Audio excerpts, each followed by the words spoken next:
part 2 of A Warning to the Curious by M.R. James. Then he went on, and even if I do get it put back, he won't forgive me. I can tell that. And I was so happy a fortnight ago. He dropped into a chair, and I believe he began to cry. We didn't know what to say, but we felt we must come to the rescue somehow, and so, it really seemed the only thing, we said if he was so set on putting the crown back in its place, then we would help him. And I must say that after what we had heard, it did seem the right thing. If these horrid consequences had come on this poor man, might there not be really something in the original idea of the crown having some curious power bound up with it to guard the coast? At least that was my feeling, and I think it was Long's too. Our offer was very welcome to Paxton anyhow. When could we do it? It was nearing 10:30. Could we contrive to make a late walk plausible to the hotel people that very night? Well, we looked out of the window. There was a beautiful, brilliant full moon, the Pascal moon. Long undertook to tackle the boots and getting this wrong, pardon me. Long undertook to tackle the boots and propitiate him. He was to say that we should not be much over the hour, and if we did find it so pleasant that we stopped out a bit longer, we would see that he didn't lose by sitting up. Well, we were pretty regular customers of the hotel, and did not give much trouble, and were considered by the servants to be not under the mark in the way of tips, and so the boots was propitiated, and let us out onto the seafront, and remained, as we heard later, looking after us. Paxton had a long coat over his arm, under which was the wrapped-up crown. Can you just imagine the goss between the staff at this hotel? Yeah, go ahead, you idiots! Help yourself! I say, would you mind awfully if we popped out for a walk? I genuinely don't give a shit. Off you fuck. Don't die. You've already tipped it. You're a white guy who's about to do something stupid. Vaya con Dios! So we were off on this strange errand before we had time to think how very much out of the way it was.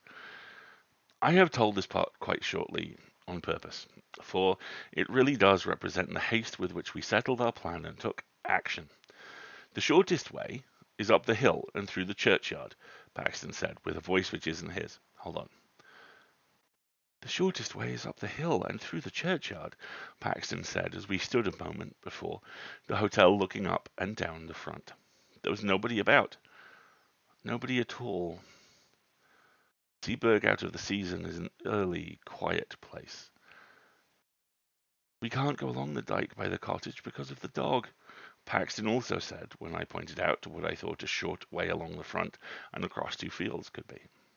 The reason he gave was good enough. So we went up the road to the church, and we turned in at the churchyard gate. I confess to having thought there might be some lying there who might be conscious of our business, but if it was so, they were also conscious that one who was on their side, so to say, had us under surveillance. And so we saw no sign of them.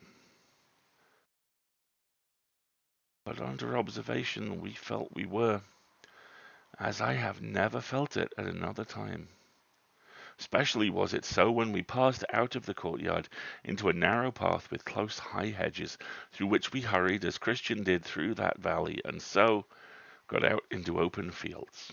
Then, along hedges, though I would sooner have been in the open, where I could see if anyone was visible behind me, over a gate or two, and then a swerve to the left, taking us up onto the ridge, which ended in that mound. Not quite over the river and through the woods, but they're traipsing around.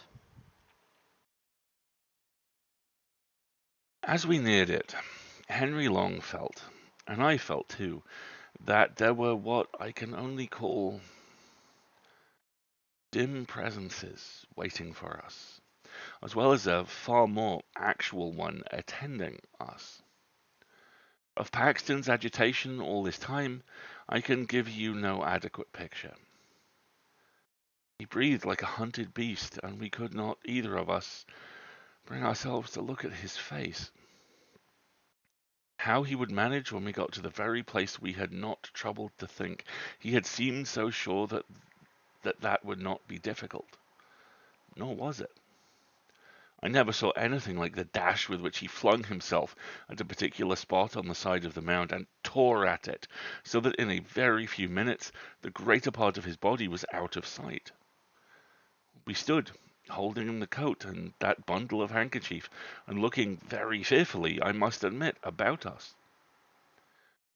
There was nothing to be seen. A line of dark firs behind us made one skyline, more trees and the church tower half a mile off on the right, cottages and a windmill on the horizon on the left, calm sea dead in front. Faint barking of a dog at a cottage on a gleaming dike between us and it. Full moon making that path we know across the sea.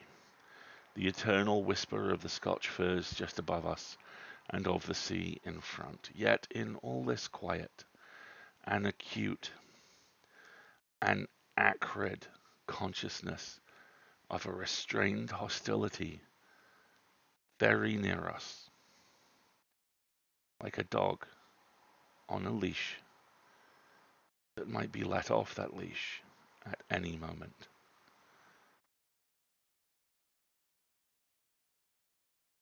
Paxton pulled himself out of the hole and stretched a hand back to us. "Give it to me," he whispered, "unwrapped." We pulled off the handkerchiefs and he took the crown. The moonlight just fell on it as he snatched it.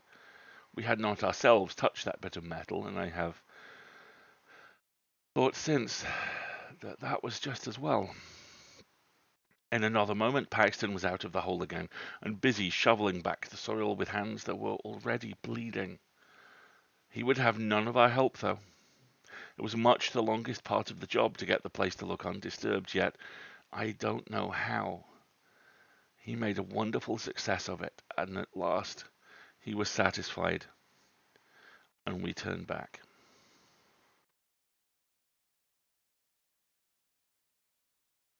We were a couple of 100 yards away from the hill when Long said to him, "I say, you've left your coat there." "That won't do, see?" And I certainly did see it, the long dark overcoat lying where the tunnel had been. Paxton had not stopped, however. He only shook his head and held up the coat on his arm, and when we joined him he said without any excitement, but as if nothing mattered any more, "That wasn't my coat." And indeed, when we looked back again, that darkness was not to be seen. Well, we got out on the road and came rapidly back that way.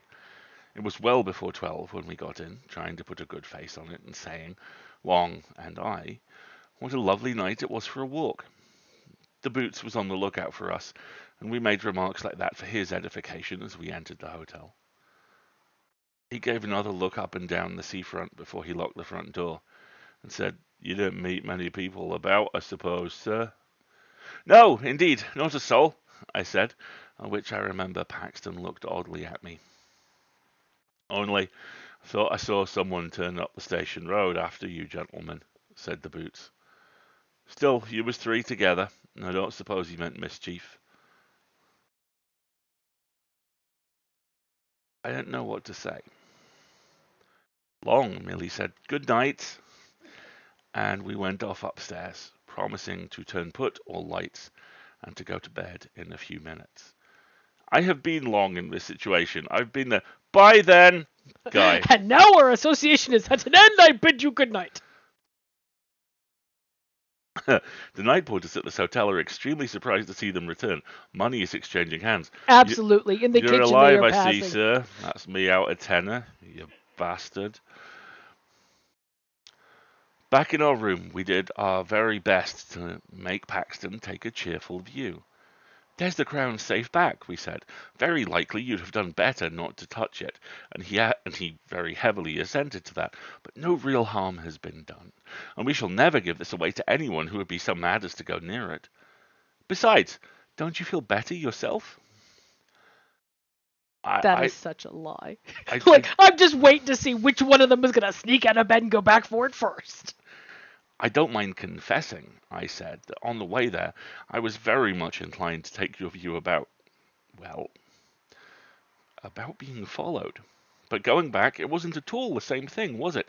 No, it wouldn't do. You've nothing to trouble yourselves about, he said. But I'm not forgiven. I've got to pay for that miserable sacrilege still. I know what you are going to say. The church might help. Yes. But it's the body that has to suffer. It's true, I'm not feeling that he's waiting outside for me just now, but then he stopped. Then he turned to thanking us, and we put him off as soon as we could. And naturally, we pressed him to use our sitting room next day, and said we should be glad to go out with him, or did he play golf, perhaps? And yes, he did, but he didn't think he should care about that tomorrow. Well, we recommended him to get up late and sit in our room in the morning while we were playing, and we would have a walk later in the day. He was very submissive and piano about it all, ready to do just what we thought best, but clearly quite certain in his own mind that what was coming could not be averted or palliated. You'll wonder why we didn't insist on accompanying him to his home and seeing him safe into the care of brothers or someone. The fact was he had nobody. He had a flat in town, but lately he had made up his mind to settle for a time in Sweden, and he had dismantled his flat and shipped off his belongings, and was whiling away a fortnight or 3 weeks before he made a start. Anyhow, we didn't see what we could do better than sleep on it, or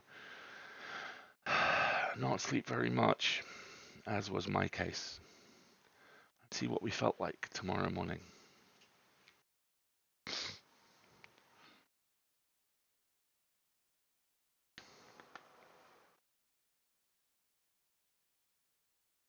We felt very different. Wong and I on as beautiful an April morning as you could desire, and Paxton also looked very different when we saw him at breakfast.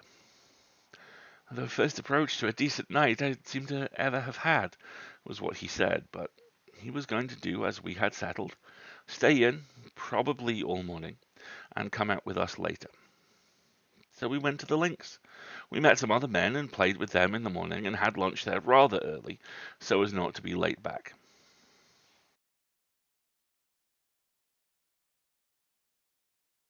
All the same, the snares of death overtook him. Whether it could have been presented, I don't know. I think he would have been got at somehow, do what we might.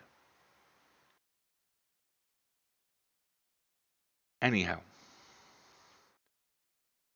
this is what happened. We went straight up to our room. Paxton was there, reading quite peaceably.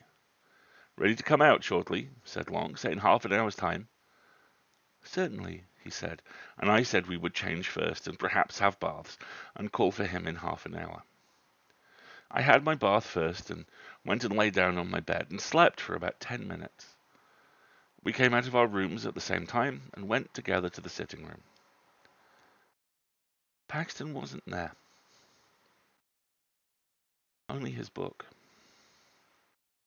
Nor was he in his room, nor in the downstairs rooms. We shouted for him. A servant came out and said, "Why, I thought you gentlemen was gone out already. So did the other gentleman. He heard you calling from the path there and ran out in such a hurry.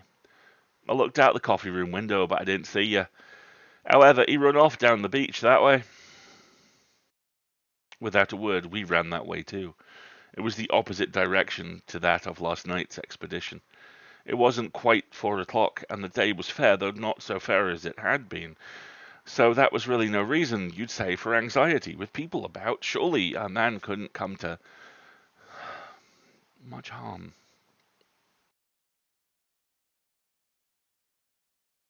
But something in our look as we ran out must have struck the servant, for he came out on the steps and pointed and said, "Yes, that's the way he went." We ran on as far as the top of the shingle bank and then pulled up. There was a choice of ways, past the houses on the seafront or along the sand at the bottom of the beach, which, the tide now being out, was fairly broad. Or, of course, we might keep along the shingle between those two tracks and have some view of both of them, only that was heavy going. We chose the sand, for that was the loneliest, and someone might come to harm there without being seen from the public path.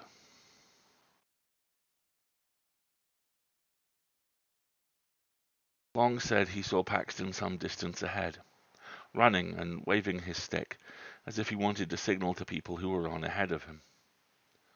I couldn't be sure. One of those sea mists was coming up very quickly from the chute. There was someone, that's all I could say. And there were tracks on the sand as of someone running who wore shoes. And there were other tracks made before those. For the shoes sometimes trod in them and interfered with them, of someone not in shoes. Oh, of course, it's only my word you've got to take for all this. Long's dead. We'd no time or means to make sketches or take casts, and the next tide washed everything away. All we could do was to notice these marks as we hurried on. But there they were, over and over and over again, and we had no doubt whatever that what we saw was the track of a bare foot, and one that showed more bone than flesh. The notion of Paxton running after anything like this and supposing it to be the friends he was looking for was dreadful, very dreadful to us. You can guess what we fancied, how the thing he was following might stop suddenly and turn round on him, and what sort of a face it would show. Half seen at first in the mist, which all the while was getting thicker and thicker, and as I ran on, wondering how the poor wretch could have been lured into mistaking that other thing for us, I remembered his saying, "He has some power over your eyes."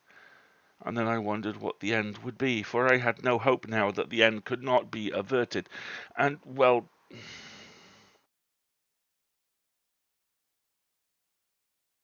there is no need to tell all the dismal and horrid thoughts that flitted through my head as we ran on into the mist. It was uncanny, too, that the sun should still be bright in the sky and we could see nothing. We could only tell that we were now past the houses and had reached that gap there is between them and the old Martello Tower. When you are past that tower, you know, there is nothing but shingle for a long way, not a house, not a human creature. Just that spit of land, or rather shingle, with the river on your right and the sea on your left.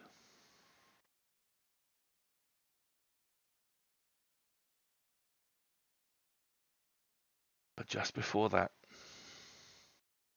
just by the Martello Tower, you remember there is the old battery close to the sea. I believe there are only a few blocks of concrete left now, the rest has all been washed away. But at this time there was a lot more, though the place was a ruin. When we got there, we clambered to the top as quick as we could to take breath and to look out over the shingle in front if by chance the mist would let us see anything. But a moment's rest we must have. We had run a mile, at least. Nothing whatever was visible ahead of us, and we were just turning by common consent to get down and run hopelessly on when we heard what I can only call a laugh. And if you can understand what I mean by a breathless, a lungless laugh, you have it.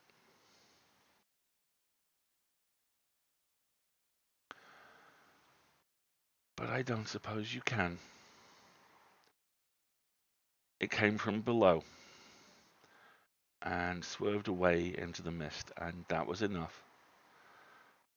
We bent over the wall. Paxton was there at the bottom.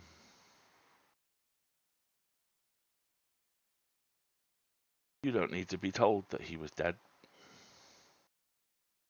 His tracks showed that he had run along the side of the battery, had turned sharp round the corner of it, and, small doubt of it, must have dashed straight into the open arms of someone who was waiting there. His mouth was full of sand and stones. His teeth and jaws were broken to bits. I only once glanced at his face.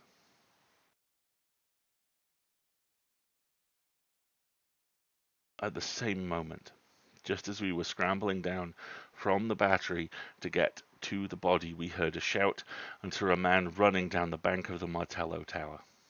He was the caretaker stationed there, and his keen old eyes had managed to descry through the mist that something was wrong. He had seen Paxton fall. He had seen us a moment later, running up. Fortunate this, for otherwise we could hardly have escaped suspicion of being concerned in this dreadful business. Had he, we asked, caught sight of anybody attacking our friend? We could not be sure. We sent him off for help, and we stayed by the dead man till they came with the stretcher.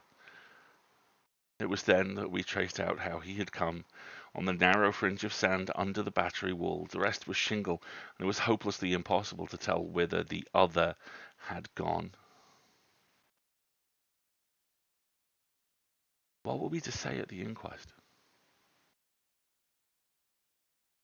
It was a duty, we felt, not to give up there and then the secret of the crown, to be published in every paper.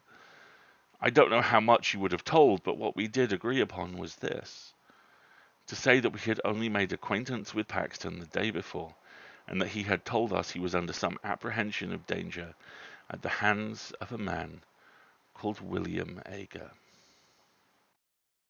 Also that we had seen some other tracks beside Paxton's when we followed him along the beach. But of course by that time everything was gone from the sands. No one had any knowledge, fortunately, of any William Ager living in the district.